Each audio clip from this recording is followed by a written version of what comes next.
It's not like that. It is, Bambos. You don't see it. You don't No, understand. no. I. It is that way, Bambos. It's clear. Here we go again. I'm out of here. We have on the show today Marnix Pauwels. I hope that's the correct pronunciation. It is. Marnix is one of the most underrated gurus of all time. If you have not connected to his content, it is so good. And I'm not bullshitting. I'm not like I will often look at his posts only to say what are the ideas I want to bring on our show. Yeah.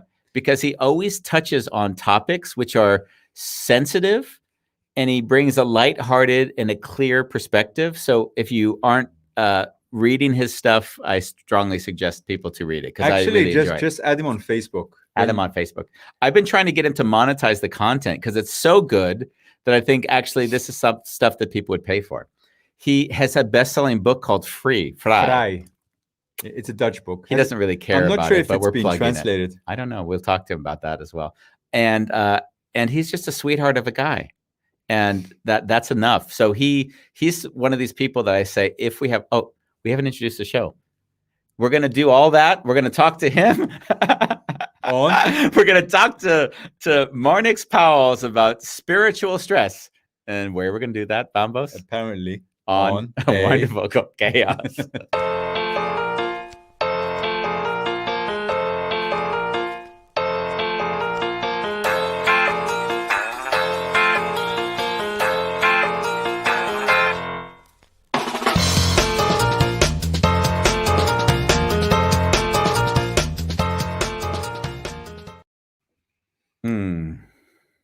And this will be the second time we have him on the show. We just realized it was a show called Doing Nothing that we've talked about a few shows ago. Yeah. The need to do, which funnily enough dovetails very well with today's topic, which is spiritual stress. And then I'm looking at our backdrop. Yeah. It's not quite that spiritual stress. It's not the demon, but maybe it's experienced that way.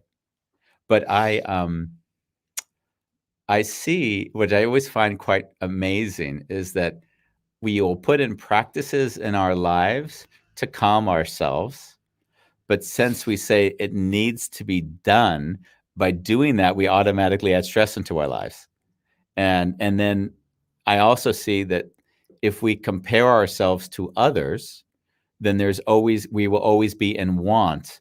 And so spiritually, there's often this humor, which would be, well, if I'm feeling like them, then I wouldn't feel stressed. But now I want to be like them. And now I'm feeling stressed because now I'm doing all these things and forcing myself to think that if I do all these things, I will have spiritual enlightenment, or whatever the word is that we're going to use there. It ties nicely into our Monday show also. Yeah, what was Monday? Shouldn't. Yeah, shoulds and shouldn'ts. That was also a nice one. I can actually picture Marnix being stressed though, like pulling his hair.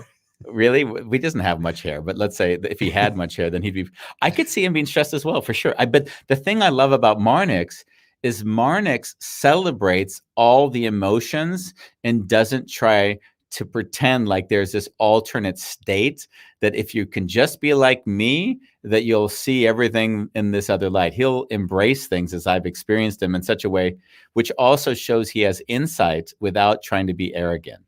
That's why we brought him back to the show. And he's open to us, as he said, whenever we need a guest to sit in, maybe not after this show, but we'll see. Thank you. Thanks. Yeah, there are like 15,000 things going through my mind right now. Like, how the fuck do I am? How am I going to be the underrated guru that you introduced me as? Like, and I'm also very sweet, and I'm also have a best-selling book, and I'm also like, okay, well, but I love it, Andy. I love it. Bring it on. It's. Did I oversell you or did I undersell you? No, it was perfect. It was perfect. You undersold me. But I'll be amazing just the same. But you do know that your content. I mean. You write around topics that everyone feels, but not a lot of people write about. Can you relate to that, or when I say that? Yeah, of course, yeah. But yeah, the thing is though that I think I think the paradoxical thing about that is that as long as it is just something that I don't think about too much, or just it's like I'm sitting down. It's like I want to feel good. Then I start to write because when I write, I feel good. It's really for me, it works really well. So in 2 minutes, I'm like ooh, and then I write a blog, and then it's done. It's like okay, I post it, and then I'm sitting there and like I want to feel better. And then I write another blog, and then I write 3 or 4 in like 15 minutes, and I post them. And it's really weird when you called me and you told me about this way to monetize it. It was like, meh, it doesn't. I'd rather just give it away and just let it be the tiny little snippets of inspiration I have that they are. I think Yeah. when I start to think about it and make it into a thing, now, of course, I probably will change my mind about that somewhere in the future. But for now, it's like, nah, I like it this way. I like because it's as much a pleasure for me as it is for hopefully for the Yeah. people who read it. It honestly is, and I don't. It's not like a humble brag or whatever. I love being visited by inspiration and write this thing, and that's why it's so perfect because I feel good writing it, and then I post it, and most people who read it feel good too. Yeah. Like It seems that's like you're gonna enough. have a compilation of blogs that become a book. Yeah. Well, I did that. That was my 8th book. Was that? It's called Liking Life. It's on Amazon, and I think I published it last year or the year before. I don't know. Mm. It's posts that I collected and put together in a little book, and yeah, that's it. So there are 8 books right now, which sounds really cool to say. Yeah. Like, yeah, but I still have, when people sometimes ask, "What do you do?" I say, "Well, I'm a coach," and then I think, "Oh, I'm a writer too." Like it's still, I still don't really believe it. It's really Yeah. weird. So how You how believe many it? books will it take for me? Yeah. I have the same. There's you're going to laugh. I read your post and I'll say, oh, there's a writer. Yeah, I know what that's like. Yeah. So I'll say, oh, Yeah, yeah, that's a writer. Right. but And but Andy, about I, are you satisfied with the way you write? Are yeah. you like, yeah? Does it Yeah, fit you? but it's different. You and I write differently. I will Yeah. not write for 2 years because I'm not feeling it. And then it hits me like a damn lightning bolt. And then I'll write for 2 or 3 months straight. And then I won't write again for another year. So I have this Mhm. very weird relationship with writing. It's a wave. It hits me or it doesn't hit me. When it hits, I'm like, let that train go. Yeah. You don't have the inclination to in between to write little things to. Yeah. Okay. Oh, Just yeah. pictures. That's my pictures. Those are my pictures. Yeah. Okay. Yeah. Yeah. You know what was interesting though was just to get back a little bit to how special a person you were. I'm visiting a friend of mine, and I mentioned this to you already, but Mhm. not on the show yet. And the friend of mine looks at me with these eyes that are like, I've met a famous star. And they said, how did you get Marnix Pauwels on the show? And I'm like, Yeah. who? I was like, who the hell's Marnix Pauwels? Like, I didn't even think to the, Oh, he saw the event. yeah, because he is a deep, deep appreciator of Marnix. So in a way, it was like I got to see through this friend's eyes how much gratitude they had towards Marnix just by him saying to me, "How did you get Marnix on the show?"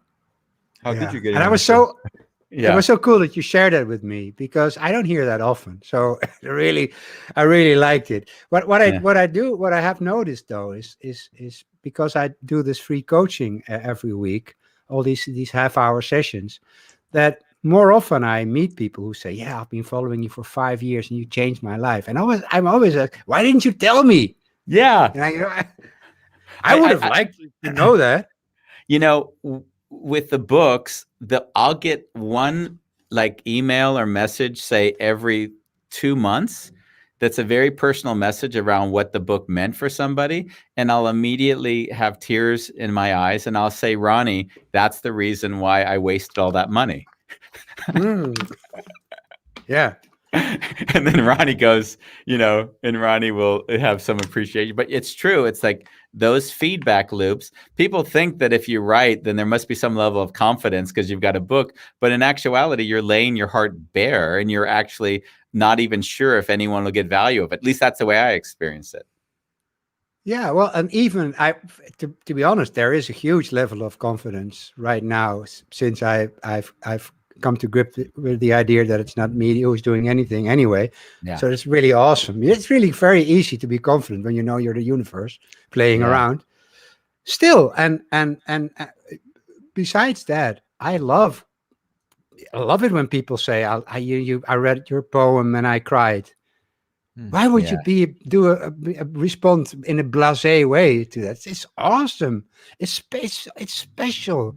You don't know a person. They read something. They're touched. Why wouldn't that be amazing and something to appreciate? So I hope I never ever lose the appreciation for that and become like yeah. I probably won't, because that's one of the other realizations I had very very recently. For the last couple of years, when my life kind of settled down in a way that I really love it, I really like it, there always was this idea, this fear of becoming arrogant. But then I realized that it's not my job to guard that. If I become arrogant, I'll be slapped on the finger anyway. I don't have to be aware of my level of arrogance or whether I become too full of myself. That's not my responsibility. And it's so cool to just be grateful for what life gives you and shows you, and just enjoy that. Like people say, I think you're a special person, Marnix, and I used to say, you're special yourself too. And now it's like, yeah, thanks, me too. Yeah. Okay. Now that's difficult for many people, I guess. To just eat that and just and not give it back.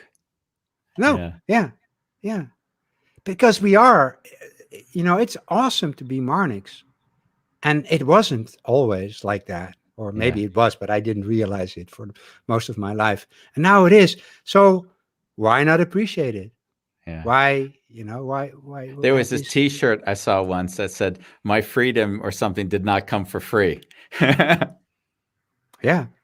What I always say is that most people love rebels, but nobody wants to be one. Yeah. Like, too much work. Yeah. Like, we love going on an adventure, but we want there to be Wi-Fi. everything has to be comfortable and I love to be vulnerable, but it's so scary. Well, that is actually the whole deal with vulnerability. Yeah. Well, that brings us to yesterday's show, actually, because on yesterday's show, it was a conversation which, for us to be live on air and interacting in a very, very intense way where other people can clearly not understand the context, is as vulnerable as one can be.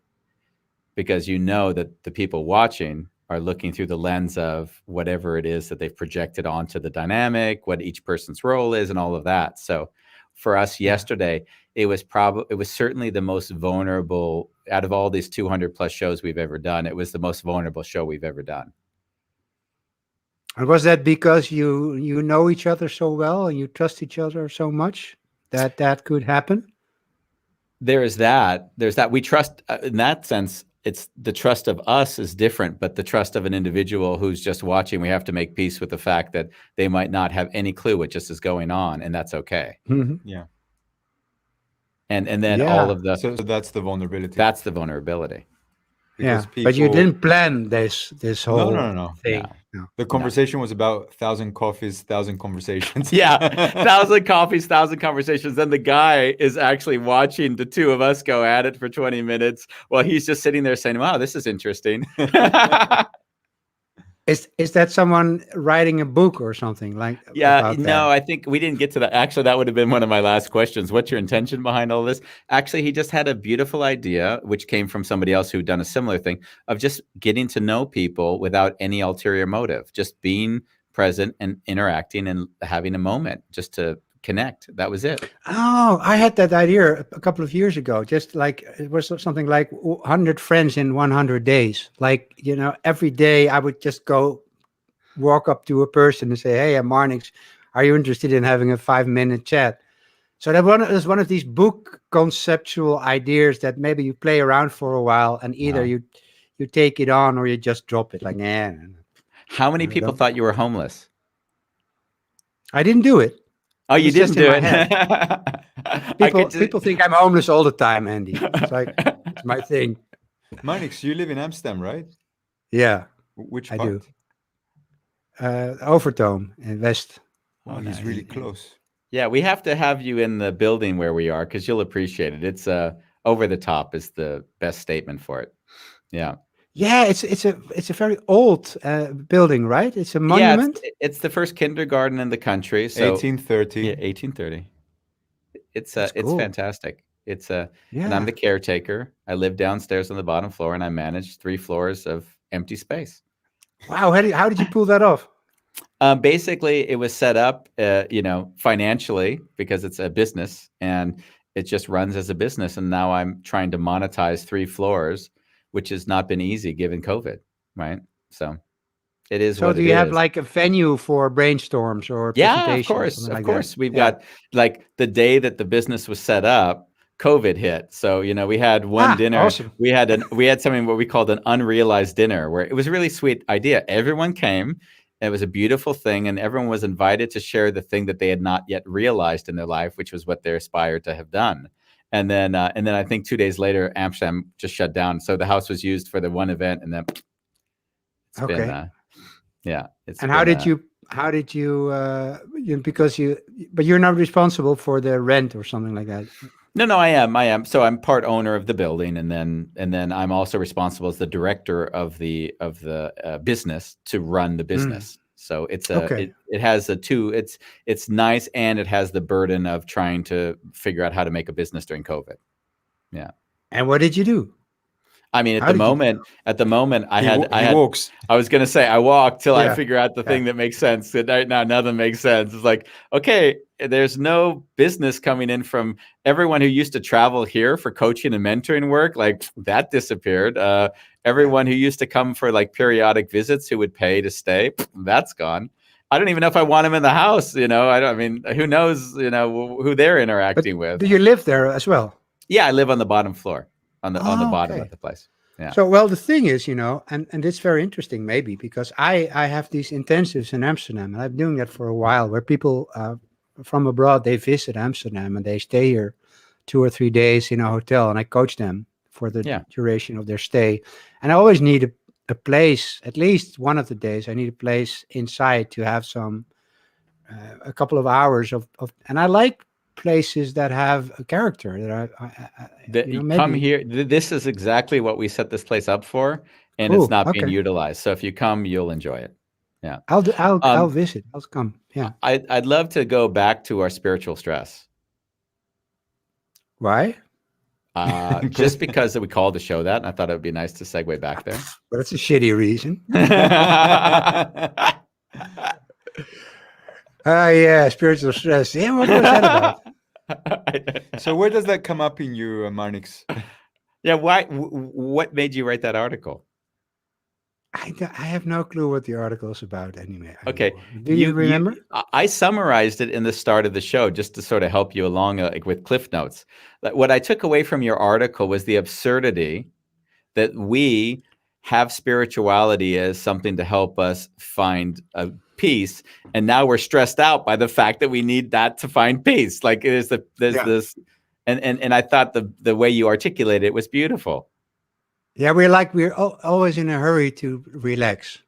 Yeah, which is pretty fucked up because it won't happen. Yeah, that's the thing. Like, yeah, I was just watching this guy he talks about the Sedona method, and I'm also always interested in these things because it's all the same.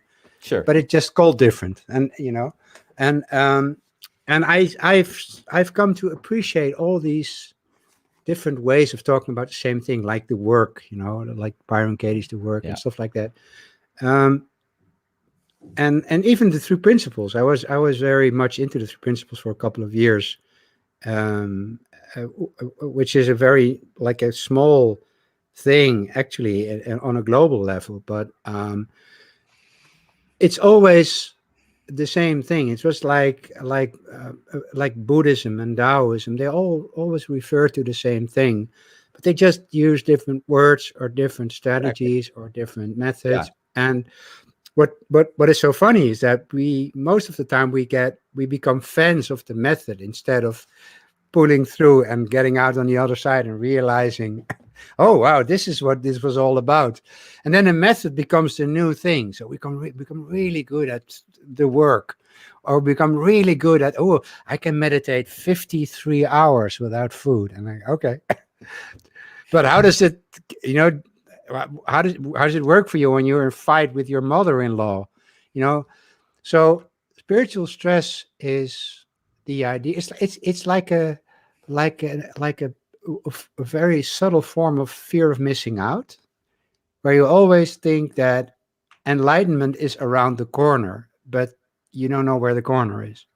It's like okay, I still feel restless, so I'm probably still not enlightened. So I have to do something new to feel enlightened, to become enlightened, to wake up to my true nature, stuff like that. And I am like that, you know. I've always been like that. I'm obsessed with feeling good, um, and I'm kind of good at it, by the way. So I How think many hours? a day I Yeah. can And do feeling like good. in a stretch. Well, yeah, sometimes a couple of days in a row, like easily. Yeah. Feeling I good. think for me, the coolest thing for me, or no, that's not true. One of the cool things in my life has been that my base level of contentment has risen so dramatically. Mm. Like I was such a miserable person. I used to call myself an asshole, but I wasn't. I was just very scared and miserable, and I didn't. I couldn't find a way out. So I can't even blame myself for doing that. And now my base level of being comfortable in life and being amazed by life and being happy and stuff like that is so much higher than it used to be. And but I'm still reading Nisargadatta Maharaj books, and I still watch non-duality videos. Mm. Not because I think they can bring me more of what's already here, but just because I kind of like different ways of talking about the same thing, Mm. Do you and I just find put them. I find that when I watch those videos, it puts me almost in that wavelength. So it's like a what do you call it? A high that you get off of being near to it. Yeah. But what I've always also seen is that it doesn't always work. Like, I've had this. I started to watch videos and do courses again, and last year in September, and I kind of backed off of Facebook for a while. And then I had like 2 weeks of Eckhart Tolle, and I was, oh, Eckhart Tolle. It was like, and after 2 weeks, it's like, hey, fuck you. And then it was Wayne Dyer for a week, and then it was Ram Dass for 2 weeks. But I just like it. And like, oh, now I'm a little bit in Abraham Hicks. I'm in the Law of Attraction because I think I finally get what it's about, and so I'm just interested in it, and Mm. I listen to it, and I assimilate it, and then I always know when it's enough, Mm. and then I can lovingly let it go, and then I step back to the next thing, Yeah. or I don't do anything at all. Last year I did a really cool course on money by a guy called Ken Honda, which is a Japanese guy, and I think he wrote over 50 books in Japanese about money. He's a really cool guy, a little chubby, long hair, and his book is called Happy Money, and the course was called Happy Money too, and it was amazing. It completely changed my relationship with money, which was very crappy and tight, and I was very unappreciative of money, to be honest. And I think that's what happens when you're afraid of money. When you're really thinking, there's never enough, and it's scarce and stuff like that. What we do is we make up things so we don't have to deal with it. Like, yeah, don't like money anyway. It's for bad people. Money is like, nah, don't come near to me with the money. But you never have enough, and you're always worried about it. And ever since I did that course, I deliberately changed my relationship with money. I started taking banknotes and kissed them, like, I love you, money. I love you. Because, money is just a thing you can use to do bad shit I or to think he gets good high shit. from the coke. Yeah, exactly. No coke for me. Oh, they say money has residue of On coke. on the yeah, notes. yeah, That's why you're exactly. getting happy. Well, it was, I don't hardly have any notes, by the way. That's not a common thing now in No, 2021 anymore. But no. I realized that the relationship I had with money was very uneven and unbalanced and Mm, um, negative, just very, mm. very negative. And now when I started to appreciate money and started to spend money, like, oh, money, let's buy shit. And then I started to buy shit, and I love the shit. And then the shit is delivered at my door, and I unbox the shit, like, ooh. And then more money is coming in, and I'm like, oh, more money. Let's. It really works that way. It's Yeah. awesome. Yeah. Yeah. So, what was your question? Oh yeah, we were talking about spiritual strength. We're talking about you feeling good. You had 20 Yeah, things and that you said that I forgot. I had 20 questions that came up. I don't even remember a damn thing I was going to ask you in the meantime. yeah, Well- about all these moments you can have that you really appreciate Eckhart Tolle for a while, or Adyashanti, or Muji, or It's a bit like Byron Katie. osmosis. Huh? Yeah. Osmosis. Yeah. Yeah, I find that I'm writing the next book now, and as I was writing a chapter, I say I hate that I'm going to write the chapter I'm now writing because it's just another tool, and you need another tool like a hole in a head. So I'm seeing myself writing, diminishing what's coming after it because I'm doing it to give form and structure, but as you've already stated, Yeah. form and structure is becoming the next limitation that they're going to face, because if they believe what I say, they won't understand the higher level understanding that created that structure. Of course. Yeah. Yeah, it's like a necessary curse, but it's fine. It's ridiculous to like the whole concept of a non-dualist teacher is nonsense, because a teacher says there's also a pupil, which means a diversion, which means two things, which is not non-dual in the first place. It's dualistic. Yeah. So, but it doesn't matter. It's just all these spiritual philosophies, they are always about negating, because you can't directly talk about the true nature, even though I do it all day long, of human beings. For most people, it works better if you take away all the stuff you are not. That's how most of the spiritual philosophies are like, you're not this, you're not your name, you're not your body, you're not your thinking, you're not your past. So you're not talking your about future. the non-identification with things. Yeah, well, and even the chipping away of all the concepts you have, or the things you think you are, like you have the ego, and you have your bank account, and you are your whatever, your diplomas, and you are your career. But you can take all these things away and you still exist. And that's what many spiritual philosophies come down to, is that they take away the stuff that you are not, so that you're left with the only thing that is left, which is consciousness itself. Yeah. But just imagine that you're sitting opposite a person saying, "No, you're just consciousness yourself." For most people, it's like, what? Hippie? Yeah. Yeah. I mean, on the other hand, I try not to deliver that message on this show for the very reason of, like, yesterday's show that I talked about with Bambos. Because when we were struggling in that moment, and I wasn't going to teach, I was going to be present with the firm wall that said, "You are not the things you say you're not." Okay. Now you lost me. It's still complicated already. All I know is that I identify as what I am or what I'm not, and they're both identification, and one way or the other. And so, I think I've seen in my life. It becomes so heady so quickly, right? Yeah. Yeah. Well, once you've identified, you already are, in my mind, you're already stuck to have to defend something. And there's nothing to defend, because when you just allow yourself to accept everything just is perfect in that moment. That's the happy space that you said at some point, Andy, I discovered I was the universe. Yeah. And then the question that comes up for me is, what had to happen for you to discover that I was the universe?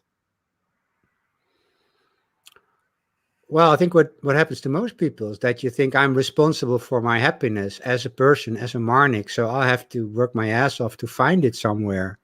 Yeah. And then you try all these things, and you do all these things, and you do all these things to to either stack happiness on your misery or just try to deny your misery by drinking a lot or using drugs or whatever we do, just to get rid of the shitty ideas you have about yourself.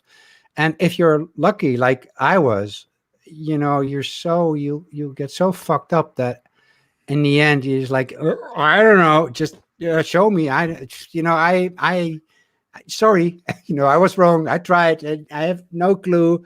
Please, are you still there? I don't know. I think I literally did that. Like I would talk to my ceiling and said, show me the way. And my ceiling didn't talk Didn't back, by the answer. way. But, yeah, not really. Or the neighbors, who live on top of me, but above me. But if I said to you, just follow me, Marnix, you're full of shit. Mhm. That's your answer. Well, yeah. Yes and no. Yes and no. Well, who is Marnix? And Hey, what kind of shit are you talking about? 100%. That's the point. Obviously.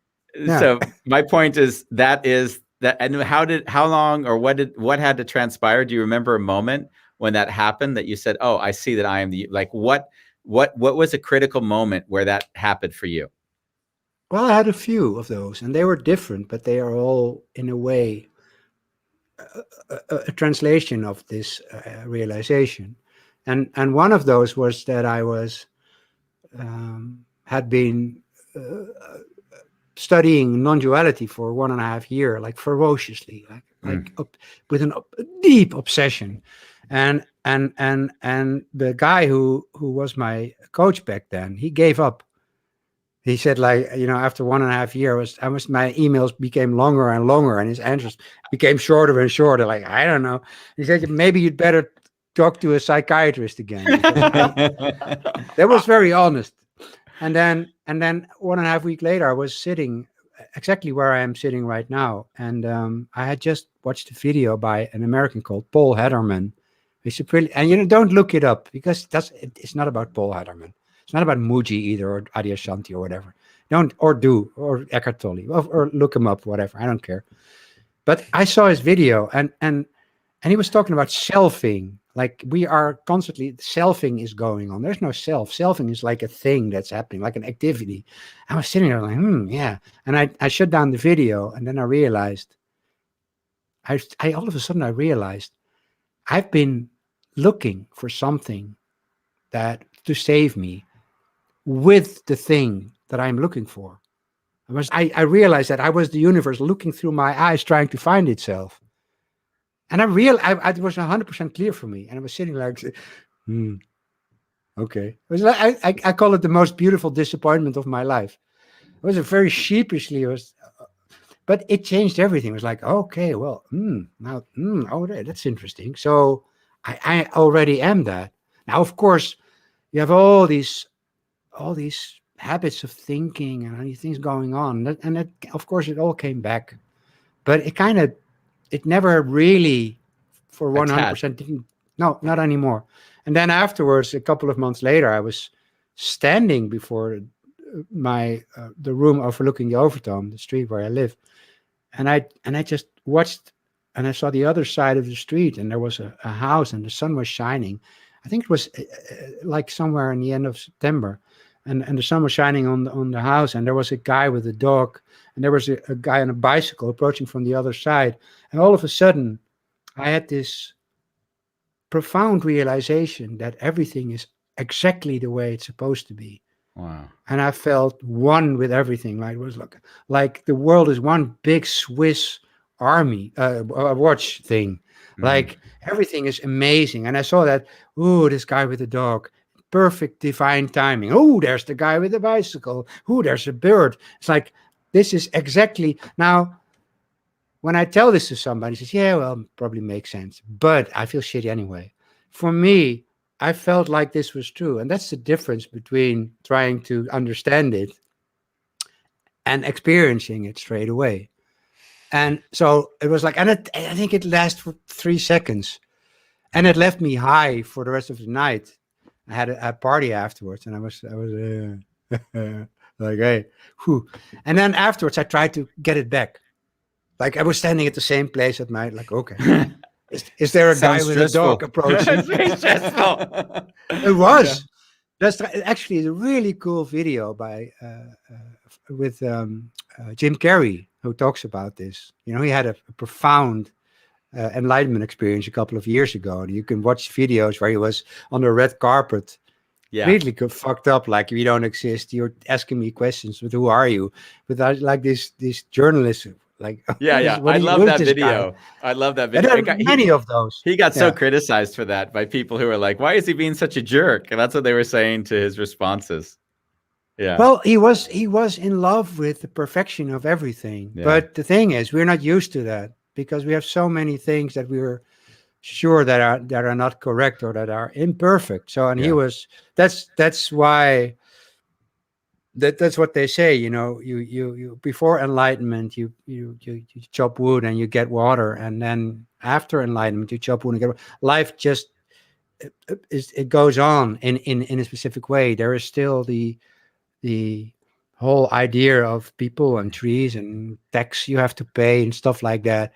But if you're lucky and you're kissed by the universe for a moment, you just take it less seriously, which is so. It doesn't sound like it's a big win, but it is. It is. You know, if you're like, okay, well, the way I talk about this is I use this analogy. So let's say that you go to the cinema, you watch a movie, and let's say there were just two modes of experiencing a movie. Mode one is where everything you see on the screen is real, like you believe everything. Now that would be impractical because in scene one, when the house is on fire, you run out of the cinema like So that wouldn't really be very helpful. And then let's suppose that the other mode to watch videos would be that you don't believe anything. Like you watch it and say, yeah, this is Tom Cruise. And he's an actor, and this is just made up. And he is standing on a wooden box because he's very small, and these are special effects. And blah, blah, blah, blah. People would kick you out of the cinema. Now, what makes movies so much fun is that we are somewhere in the middle when we experience them. We know we're safe. We know we're sitting in the cinema, but we just identify just enough to be in the movie, and that's how I live most of my life. You know, it's like okay.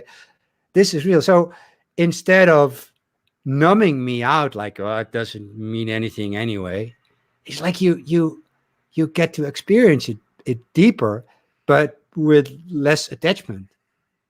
Like that's a perfect combination. You're like, okay, I'm sad. Yesterday I watched The Bridge Over Terabithia. It was like a children's movie. I didn't know it, so I watched it, and then this really cool 12-year-old girl who was very important in the movie, she dies. I didn't know that. And I was so sad. And I love the sadness that we can experience. I love that. I love it's all there for us to experience and to let go, just like children can do that. Like, and that's the cool thing, that we can grow up, become really narrow-minded, and then become really frustrated by our narrow-mindedness and by the intellect. And if we're lucky enough, something happens, or we have so much pain that we come across new ways of looking at life, and then we return to the childlike state again. Yeah. I feel like that most of the time, with the added bonus of having a driver's license and a credit card. Yeah. So, you know, and finding back this freshness of life, you know, and it's so difficult to talk about, at least because it's difficult to give a sense of what it feels like. So the only way I can do that is to be that, right? Yeah. You must have, you see that, Andy. If you coach people, it's not like you're having a theoretical monologue. No. You have to express the energy you talk about, right? Because that's the only thing we recognize. This was yesterday. Yesterday, I did not interact in a way that was coaching or mentoring Bambos. I just was the wall of the asshole. And the wall of the asshole was done with love and care. I felt like I felt compassion, but I also felt like, wow, this is the gift that my mentor gave me. Like even now I can cry because it was like I forgot how much he had to do to be that for me. How much he loved me. Mm. And that love is something that you like, wow, apparently I'm going to do something that's so beautiful, but I know no one's going to get it, and that's okay. And it still hurts. And it still hurts. Well, That's okay. well, no, it's not true. Why is it not true? It is. Well, everybody gets it. Oh, you think? It, Okay. yeah, yeah, yeah. It's actually a superpower. They will be uncomfortable. But the impact I have with coaching is way bigger right now than it was a year ago. Because the only thing I have to do is be very joyful. That's my only task. My only task is being as joyful as fuck when I'm in a conversation and like sucking people's ideas out their head for a moment and then let them experience the joy they have inside themselves. That is all. Now, there are a million ways to get there. And that's why coaching a lot is so helpful, because you get to play with all these things you can use. But because every person is but you different. said that it wasn't true. I don't know exactly what you were pointing at. What wasn't true before, a moment ago? Oh, Do you know? he says that everyone understands. No one's judging. Now you said no one understands it, like the love of the moment. I don't know. No one would be a strong statement. I would say a large percentage of the people wouldn't understand that that was what was really going on. Well, I get that, because if it is not directed at us, sometimes you don't feel it. Yeah. But Well, there's also a degree which I'm going to laugh at, which is funny because I've seen in my coaching and mentoring, I don't elevate myself. Actually, if anything, I say we're equals, and now we're going to have the discussion where we're going to see how your ideas and my ideas are going to work with one another. Because if I say, hey, you don't know something. So Marnix, you don't know the thing I'm going to tell you. You're below me. All of a sudden, what do is I take your agency away in my language, in my lingo. Yeah, whatever. Okay. But even even if I know something that you don't, why would that mean that I'm above you? Well, it doesn't. It depends on the relationship you have with the person. I've seen a lot of people sell to the inefficiency or deficiency of another person by making them believe that they already don't have the thing that they're trying to. Marnix, you don't. I don't You don't like that too much. Marnix, you have a bad relationship with money. Yeah. Well, that's most people won't like Marnix. Right now, you're not playing with Andy. Like most people will not respond the way you're responding. Yeah, you're receiving it. You're there's no ounce of defense in you. Yeah, there's no ounce of defense. That's what I was trying to say earlier. Mm-hmm. You will not defend. You have nothing to defend, which is why I said, you said, Andy, I realized I was the universe, and I see. Well, he said that also beginning of the show, right? Yeah, he said at the beginning of the show. And when you said that at the beginning of the show, what I've at least seen in my life, you can give it other words. I see that there is no defense in an individual that recognizes they're the universe. That's what I recognize. Okay, cool. Yeah, but thanks. Okay, I appreciate that. Well, I couldn't even make up a defense if I wanted to. Like, okay, it's fine. But I see what you say when you say, the whole deficiency thing is the theme of every ad campaign ever in history. And also, of course, in spirituality. It's like I'm your guru, and you have to come here, and then you have to sit at my feet, and then you have to come back, and I have another satsang then, and you have to go there. Now, I don't even think that's bad. No, it's just it's there, so it's part of the deal, so it's fine. There's a show that I'd love to share with you afterwards. I did a show with Bambos where I was remote, and I played 3 different guru types, where I actually changed my clothes and I personified exactly the financial, I'm going to help you make a lot of money guru, the you have not found your soul purpose yet guru, and then the you have not made peace with one of everything guru. So I did all 3. Where he took off his clothes for the last one. Yeah, I had to remove my clothes, of course, for the last one. Can you send me the show without the last scene? You can listen to it. Yeah. But so how come you know so much about those gurus? Is that because you studied them, or you fell for them, or? No, I think I'm really sensitive. So when someone starts to speak, I hear what it's doing inside of me.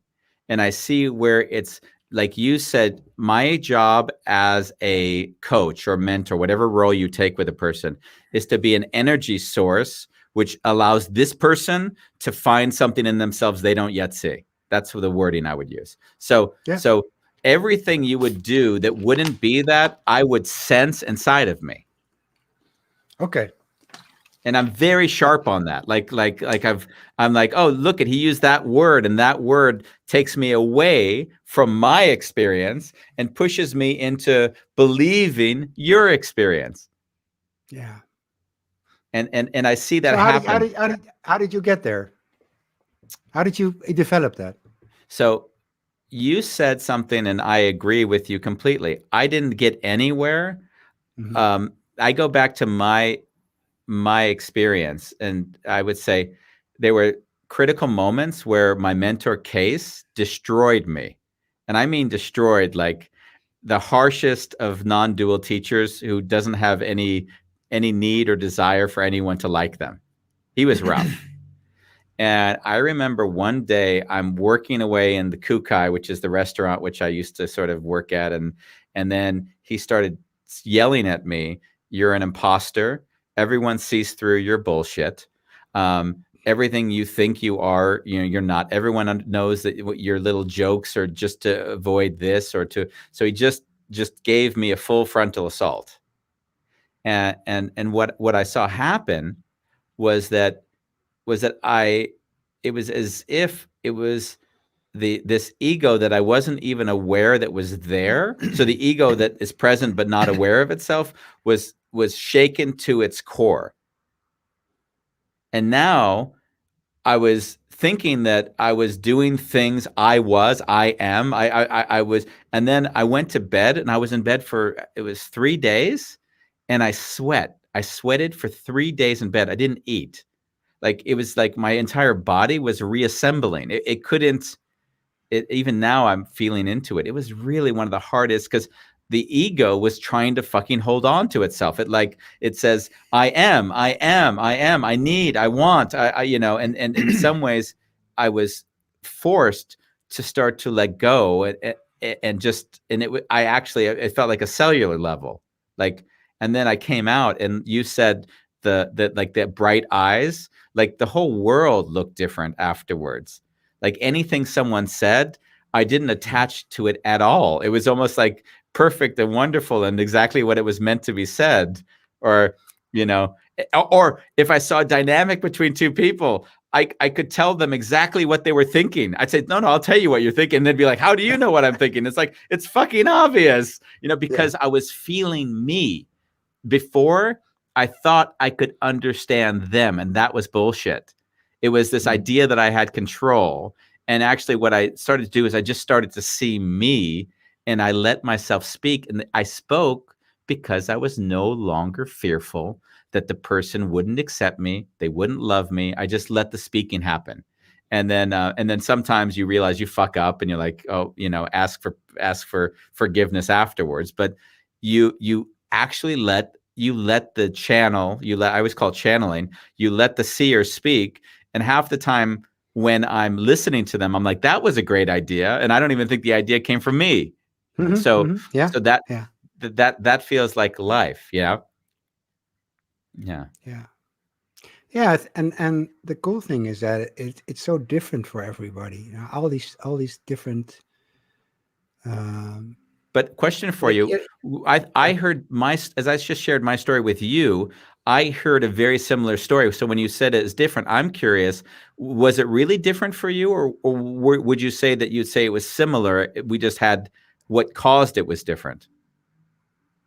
Maybe the realization was the same, but the path towards I have no problem talking about a me, and I find it ridiculously anal to but there's no me, and but slow down. You're totally right, obviously, but look at the perspective at which you can speak that language now and what you see as you're speaking. That's what I think that is a consciousness that you embody. that which is easy to speak from once you have it. You're aware of your Yeah, that's language, true. which means you're not attaching to it. Yeah. True. Yeah, And that's true. That's true. And I wonder what would be helpful for people who watch this to Give us the 5 steps. Yeah. My Yeah. mentor used to correct anything I wrote when I used any languaging, which would say I am, and then the thing which I projected onto myself, especially when it was pejorative, when it was diminishing of me, when it didn't create the spaciousness to move in the direction. So I can't do that. And then he would say, Andy, you cannot say that. What you can say is, I don't see that that's something I can do at this moment. But the fact that you can't is not true. That is just factually not true. You could. It's just you're not willing to put the time in, or that kind of thing. Yeah. And what I saw happen to me over time with that was that I began to see a deeper truth. So the wording was like you say, in retrospect, it's nonsense. I use that word all the time, but the meaning I attach to it is very different before and after. That's how I'd share it for me. Yeah. I think, and that's probably why it's so useless for people to listen to this, because they're like, what do you mean, man? I feel like shit, what are you talking about? There's no me, or there is a me, or of course there is a me. But Bambus, I think you touched on a really obvious but thing that I kind of overlook, is that yes, it is very easy when you see it to see it. When you it's obvious when it's obvious. It's like a Johan Cruyff, the great soccer player, had all these really cool. And he said, "Je gaat het pas zien als je het door hebt." He said, "You'll only see it when you notice." It's like obvious, but he was such a philosophical. He was an enlightened guy with not too high an IQ, but he had all these amazing ideas about life, and he was so frustrated with all the people that didn't understand him. So, what you just said there is the obviousness for me is not the obviousness for everybody. Yeah.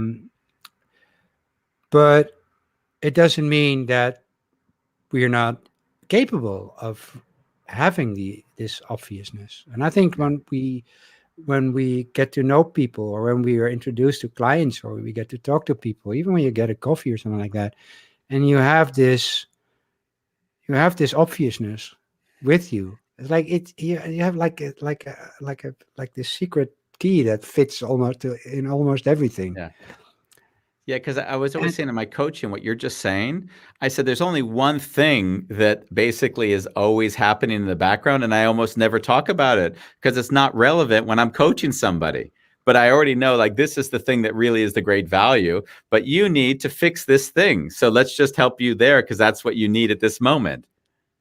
Yeah, but is that what you do? Because I even gave that up. It's like I don't even go to the problems anymore. I think let's step back from the problems. Let's give you some clarity of mind, and then let's go back to and let's see if the problem still looks as bad as it has been looking to you for such a long time. I would say because I'll work in the context of businesses, and just businesses need to get things done. So a lot of times it isn't only an interpersonal issue. It's like, who's going to write the text for the fundraising? And I'll say, hey, that'll take me 5 minutes. Why are you going to pay someone? I'll send it to you. And then they're like, wow, and it's just because that's the natural ability that shows up. So that's what I'm talking about. Well, of course, but what I talked to a very seasoned coach a couple of months ago. He has been coaching for 40 years, and he was active in businesses too. And he said, Marnix,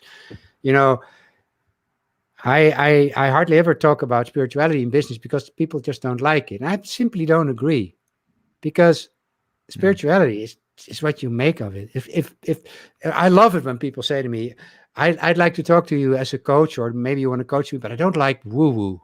I'm like, oh, you don't? How do you like feeling really good? And then they say, well, I like that. I say, well, spirituality is feeling really good. That's what I see it. So are you interested in spirituality? And say, yeah, of course. So everybody wants to feel good. Everybody in the whole world wants to feel good. That's what we all want. We think we want a career, but what we want is that we hope that the career will give us the good feeling, or whatever we want. And it's always the same. So why don't we start with the good feeling and then see what comes from there? I think that's the good order, because Marnix, it's way quicker too. um, I'm playing with the word feeling good because everyone will project onto what it means for feeling good. Mm. Hmm. For example, if I have tension in my body and I do like half an hour of breath work, I feel spacious. For Andy, it might be I'm going to walk for an hour Hmm.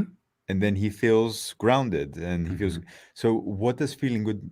How do you define it, or how do you experience it in your life? As Well, a maybe it's peace of mind. It's feeling expanded, expansive, like in a like an overwhelmingly conscious way. Of course, we have the bodily sensation of having taken a hot bath or being massaged, which is also good. That's obviously not what I refer to. What I refer to is like a sense of trusting life just enough to drop everything. Like, I think we all yearn for that, but we have all these these different levels of that. So it's you can feel good when you have a beer and a conversation with the person, which is also cool. But what I refer to is more of a fundamental realization of the thing that is always with you and we overlook all the time. Now, I think most people wouldn't call it that way, but I know that when they feel it, they know that that's what they wanted, because I've seen that happen to people again and again and again and again. Like they feel, how do you feel? Yeah, really good. So where are you? So tell me when about your problems. What? when you shared earlier, I just let go of everything. It feels like most people live life really riding like 10 horses and they're going in different directions and they're trying to manage all that. So when you made that analogy, I was like, oh yeah, letting go of the reins. And one of the biggest problems for most people, I guess, is that we don't allow ourselves to feel good when we feel good. Hmm. It's like, oh, I feel good. I've been guilty of that. Something bad is Yeah. bound to happen, Around the corner. right? Yeah. And then it's like, well, I don't want to be disappointed, so let's just fuck it up myself. And at least I did it. I was the one who created the shitty feeling. Hmm. It took me years, to be honest. It took me years to enjoy feeling good and to wear it like a coat, and like, it's like a skill. But for most people, it's like either they don't deserve it, or they're so afraid of the contrast of the future, when it will be over, that they just don't allow it now. It's like, okay, well, what good is it anyway to feel good? How long will it last anyway? Let's just. I've seen that with so many people over the last few months that it turns out to be a theme. Hmm. So maybe it's a Calvinistic thing. I don't know. Like we're not worthy of feeling good, but we're just managing. It's like there is a maximum amount of feeling goodness each month. Like, Yeah. oh, it's the 7th of the month. I almost used everything up. There's not much left anymore, and not Yeah. realizing that you can eat it all day long, and there will be more all the time. You can't finish it. It's Yeah. like sometimes it feels like that. That let's not get it carried away. Let's not Yeah. just feel too good. I'm married to it, Marnix. Yeah. Yeah, yeah. To what? To the To good that. feeling. She doesn't allow anything to be felt that good because she says we're going to jinx it. If we actually feel good about it, then we're going to jinx it, you know. Why? You know what, In what Marnix, universe? I don't Okay. try to explain it. She doesn't come to me for coaching and I don't offer it. No. Okay. Well, but it doesn't make sense. It's too made up. It's like I there's know. a Listen, bookkeeper that's keeping score. Like, I'm married to it. I know, Marnix. I wondered to myself, wow, can't you, like, I give you an example of a funny thing that just happened. Like, I'm thinking, wow, there's the lockdown. I want to, maybe it'd be great to get a Tesla and to do something extravagant. I've never done this in my whole life. I'm just going to get an extravagance in my life. And then and then I'm like, wow, I can look for it, find it, decide the car. I could enjoy that whole process and not buy it. And I'll probably even be happier because I don't have the burden of the maintenance, the storage, the yearly APK. And now I got all the joy of it without ever even having to buy the damn thing. And she'll be like, hey, should I get excited about this? Because if I get excited about it, then it doesn't happen. I'm not going to be excited. So I'm not going to be excited about this. Even the journey, that's the. Didn't she buy you a Yeah. For my birthday, I refused for her to buy me a real Tesla. So she bought me a model Tesla that was sort of like, this. And I said, thank you. That gave me great joy, of course. But, I was wondering about that. Yeah, that was her way of saying I wanted you to. You touch upon something that is very real, of course, is that no car in the world can give us a feeling anyway. Yeah. So most people don't realize that if they're capable of feeling good, they're capable of feeling good. It's like a super quality we don't appreciate. Yeah. Like, well, I feel good because of this woman. No, because probably in 3 months you'll hate her. So and nothing has changed about the woman. What has changed is your story. So when we start to realize, oh wait, I have the capacity to feel good. I just simply don't know how to do it, how to tap into it. Yeah. Now, all of a sudden, it's like I know how to sneeze. Like I know how to sneeze, but I can never sneeze in a basement. It's like, no, you can either sneeze or you can't. You can do it anywhere. And if we have the chemical, biological, physiological capacity to feel good, why shouldn't we be able to feel good all the time? It's like, well, if you feel good all the time, well, then how about the highs and the lows? Well, if you feel good all the time, the thing is, you feel good all the time. Yeah. So you're not bothered about the highs and the lows. Well, I've often seen that the highs and the lows are experienced in a way, like my mom died and I was emotionally shut down, and it was a painful experience, but it was triple the pain because I couldn't be with the emotion at that moment. Fast forward years later, when I'm more evolved in at least my ability to be present with my pain, and my dad dies. An incredibly painful emotional experience. But the beauty of, I remember standing up and giving this speech to at the funeral. And I remember, like, I said, I'm just going to let myself, I feel it now.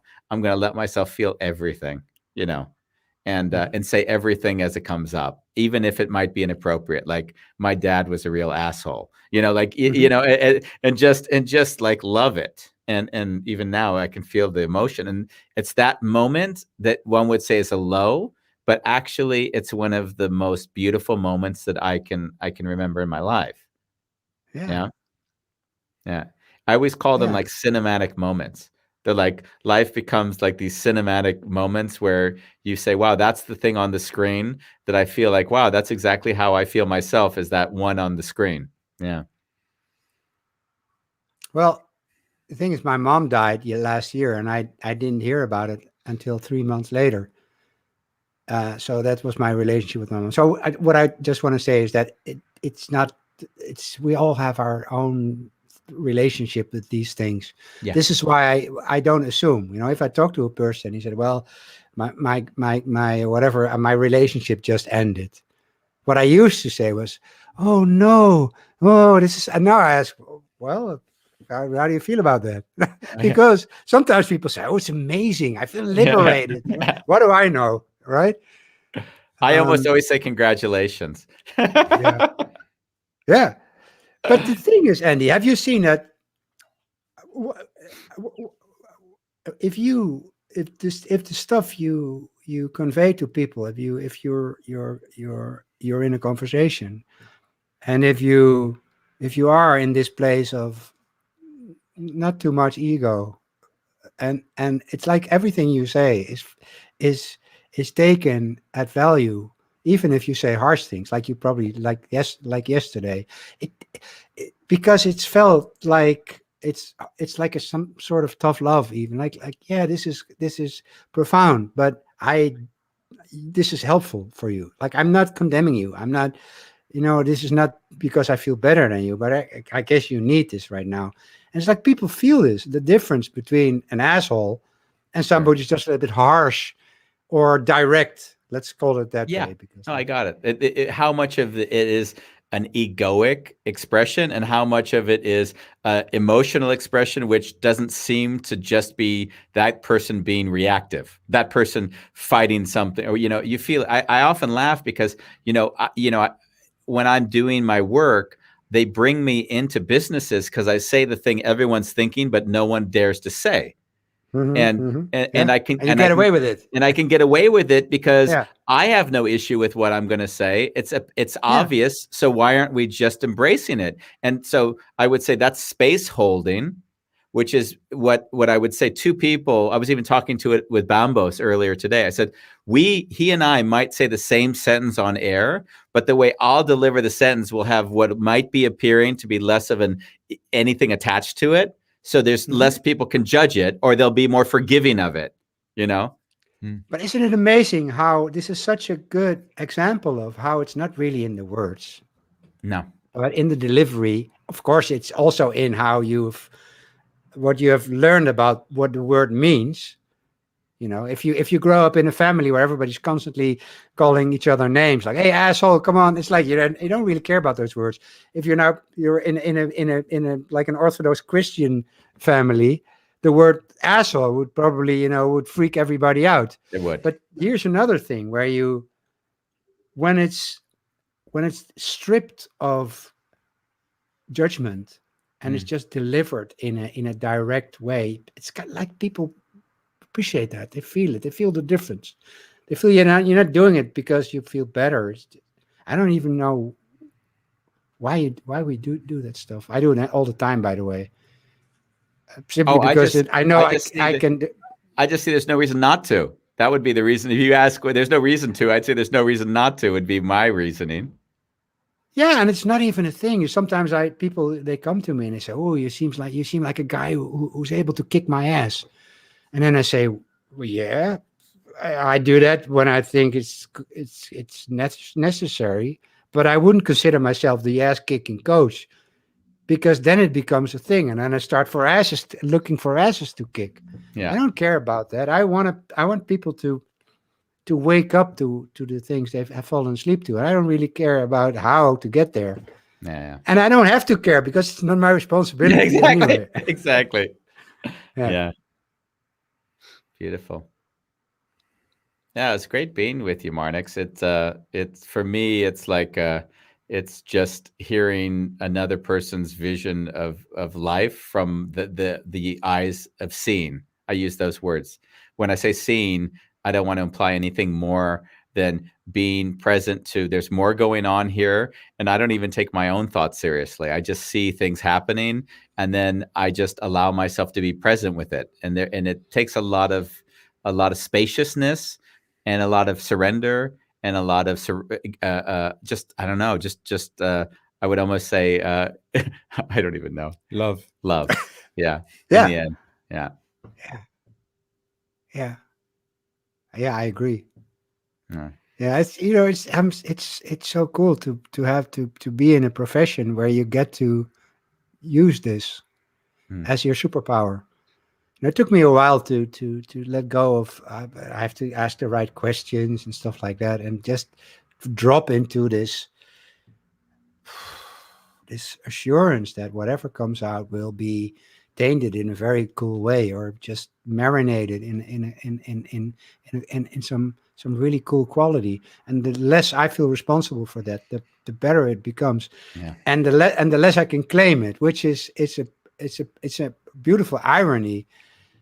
And it's cool because it probably would turn me into an asshole again if I was like, "Oh, I'm amazing. I'm doing this." Yeah. Now, in letting go of the responsibility, everything becomes better and more clear and more powerful and more direct. And that's why I can enjoy it so much, because it's really cool to be an instrument for that. Yeah. Right? It's incredible. Feel that? I can only say there's life before and life after. And life after was like, so it was like I saw things and I thought, wow, how could life have been like before? You know what I was telling Bambos how it felt before.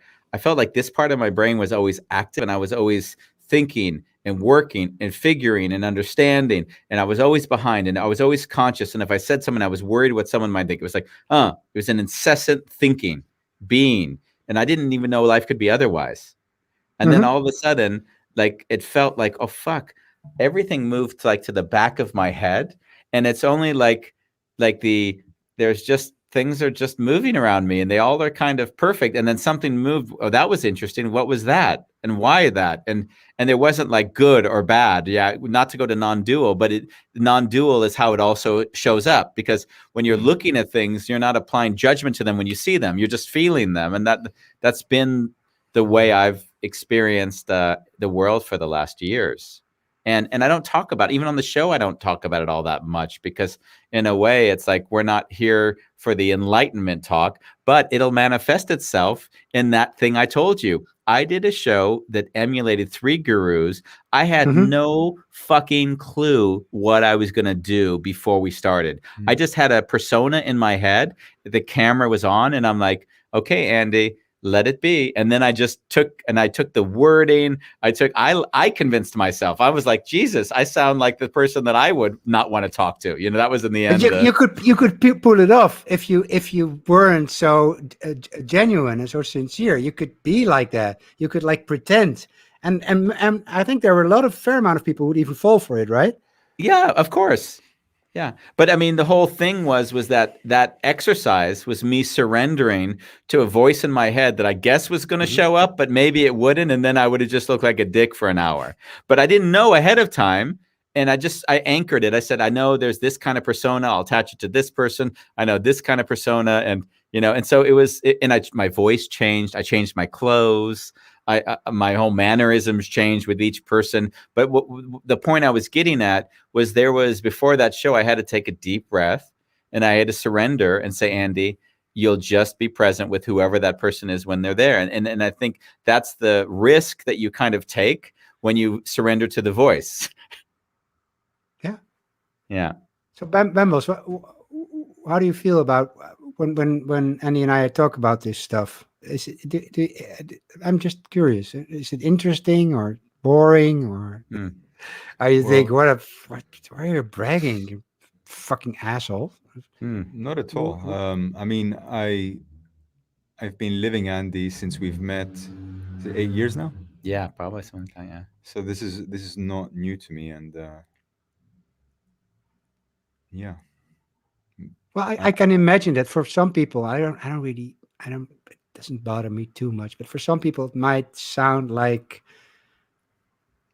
even though we really try really hard not to, but it's like, ooh, they're there and they're like, ooh, they're better than all of us. Like, we could do a comic with you guys in the clouds dressed as gods. I'm not sure if I could pretend, to be honest. Yeah, but that would be just a comic. That would be the comic. Yeah. I mean, Bambos and I have been discussing this topic even today. So this is a topic that's even come more relevant for us in the last period. Yeah, but what I meant probably is I can imagine that if it might sound like so in a way it might sound so like elevated, or because we constantly talk about, well, if you know what it is, you know what it is, and stuff like that. So, but if you don't know what it is, I can imagine that it sounds like it's no different than what you said earlier, as in you can say whatever you want, but it's the intention with what you say it. Sure. Yeah, that's a good point. Of course. Yeah. I'm just curious. I can imagine that so many people are lost and so many people are confused. This is our daily show, and this is what we endure every day. And I use the word endure lightly. Yeah. But I mean, like if I talk on our phone call today, because Bambos and I recapped the experience from yesterday, and I got emotional on that call because of the same reason I got emotional on this talk, was that it hit me that in some ways I haven't really been acting as a strong mirror for Bambos. Like, Bambos lives his life. I live my life. We do this show. I love him. I'm going to accept him for whoever he gets to live his life. And then there was a moment when I'm like, actually, there has to have this opportunity, and I'm going to use it now. Like this is, and I didn't choose it. I didn't have an idea. And it was interesting because as we integrated it afterwards, it was, I'm asking you to see that the person that you're taking seriously is not to be taken seriously. I'm asking you to no longer see that you're no longer to think you're not identifying. And it's not an easy step because it's like, I'm asking you to do the impossible. I'm asking you to overcome something which you don't even understand, but yet I'm still asking. Like that's the Okay. the conversation that That's the love. that's the love. So what did that do for you, Bumbles?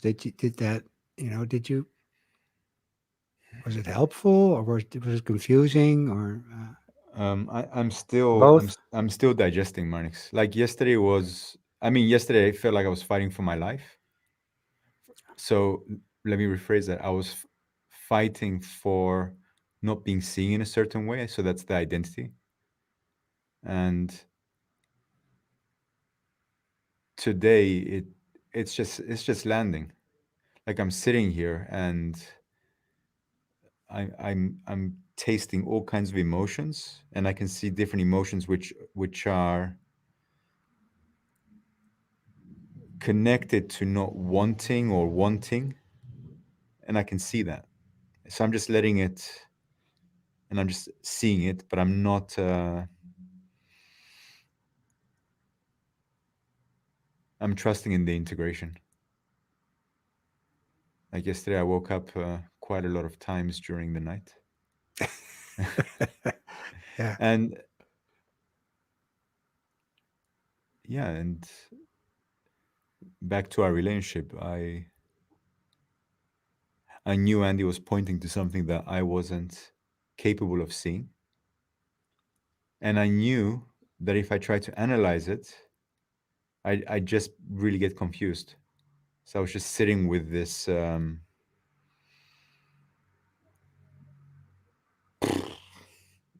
like discomfort Mm.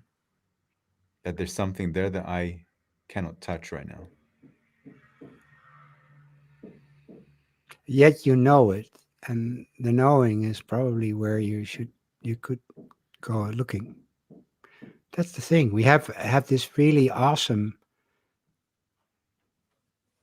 capacity to have an amazing life, but it's because it's so obvious. We don't see it.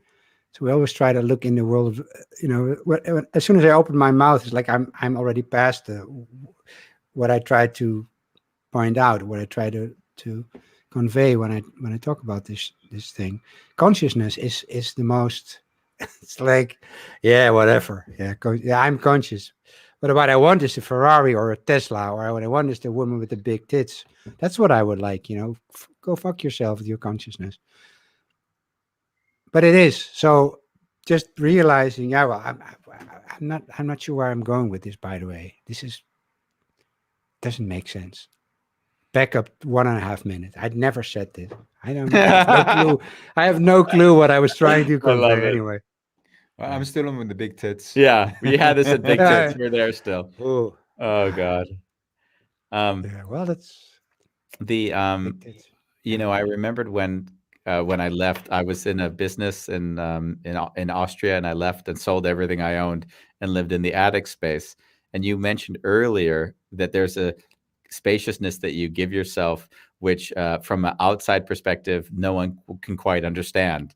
You can be totally happy, but no one will understand the happiness because I just gave up all my belongings and my car and a job, and now I'm living in some cheap ass place with no electricity or water, and I'm feeling or toilet, and I was happy, just happy, like happy, like childhood happiness, not the happiness that you get when you go to Disneyland for the day, but that happiness, like I forgot that there was joy, and that was the start. I mean, it fades, of course, because things normalize again, but it was really interesting because as you were talking, I was laughing, thinking, isn't it fascinating how even I don't find pity for people on the street.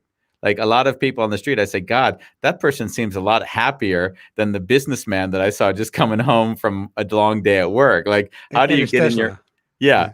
How do you get in your mind that that's happier than this? I don't equate those, right? So, yeah, it's I say this Well, but only. Yeah. the proof of this is everywhere. You know, we know all the rock stars who killed themselves, and we know all the people in the slums who are pretty happy or pretty. That's the thing. We know it's everywhere. The proof is everywhere. We just don't see it. It's like, yeah, well, yeah, they're fuck ups. Just give me the money. Like now. The cool thing is that everything we see in the world outside of, which it doesn't really exist, of course, because there is not really a world outside of us. But well, the most important world is the world inside of us. But everything we see, we can turn into a new thing. So what you're saying, like I was living in an attic and I had nothing. Now people can listen and think, like, this is what happens. Oh, minimalism. That's the thing. Now I have to get rid of shit. Nice. I love it. Yeah. Wouldn't have even thought of No. that, by the way. That's what we do. He Yeah. looks really happy. Let's see what kind of earplugs do you use? Well, what time do you get up in the morning? Do you jerk off in the evening? What do you do that makes you so happy? So that's what we do. We try to reverse engineer everything. Yeah. While everything I do comes from happiness instead of the other way around. Yeah. And that's what I try to do when I coach people. It's like, yeah. I know you want this. I know you want that. I know you want to get rid of your social anxiety. I know you want to get laid. I know this and that. But I know that you want that because you hope that it will give you a good feeling, that it will make you, that it will bring you joy. Let's start with the joy. Yeah. Let's do that first. And most books are the other way around. Like we interviewed like 20 people who are very happy, and this is what they all do. Yeah. I love that. You know, the reverse. They get up at 5 a.m. Yeah, well, so fucking what? I sleep. I do my best sleeping at 5 a.m. Yeah. So Marnix, we've gone well over our time, but it feels like we're on. We're not actually doing any sort of show. We're just with you for the moment. So with coffee. Oh, we were doing a show. Yeah, I thought this exactly. was the intake. Other people were watching. I would say that we park our talk and then we're going to have another talk anyways, because I'll look at one of your blogs and there's already 5 that I already have in mind to bring you on for another show, and then we won't talk about them at all. Marnix, I won't create any more. Andy will be walking on the overtone tomorrow. Yeah, I'll be walking on the overtone tomorrow. Yeah, we'll have wave at every building. We'll have a date. We'll have a date because you need to come here, and then we'll have a date at the building. You'll love it. It's really fun. Yeah, sure. Yeah, that sounds fun. I would like that. It sounds like a cool place to do stuff. So mind blowing. It's very not Dutch. Any Dutch person that comes in says how wasteful, how overly decorated, how, I've got a floating train track in the air. So everyone's like, what use is that? Why would you have a floating train track? Because it's cool. It's a little bit magical, like the inside of a gypsy trailer, but with someone who had more Johnny money. Depp could be somewhere with a high hat. That kind of thing. I think the biggest compliment was I brought a client over. He was like a high-end criminal lawyer in the Netherlands, and he was getting photographed by. When he came in, he's like, "This is disgusting." Obviously, they were not gay. Who decorated it? Obviously, they were or they weren't? Weren't. Oh, interesting. I thought it was the opposite. Okay, funny. So, okay. Well, it sounds so we look forward to seeing you. I'll send you a message and an invite afterwards. Okay, guys. Love you, Marnix. Nice one. Thanks talking. Nice talking to you. Bye-bye. Thank you. I love having him on after yesterday, right? It felt like an integration moment. Yeah. I think this backdrop doesn't work. It's horrible. I thought we were going to talk about stress in spirituality. Yeah, well, I mean, with Marnix, he'll take us any direction he wants to go, right? You're along for the ride when you bring him on. You're just he's not gonna be guided by any of our questions, that's for sure. So we thank you for joining with us. Is there anything coming up or you'd like to share before we sign off? No. We'll see you guys tomorrow. And we'll see that. We'll be doing this and so much more on... Are you kidding me? Wonderful chaos. Wonderful chaos.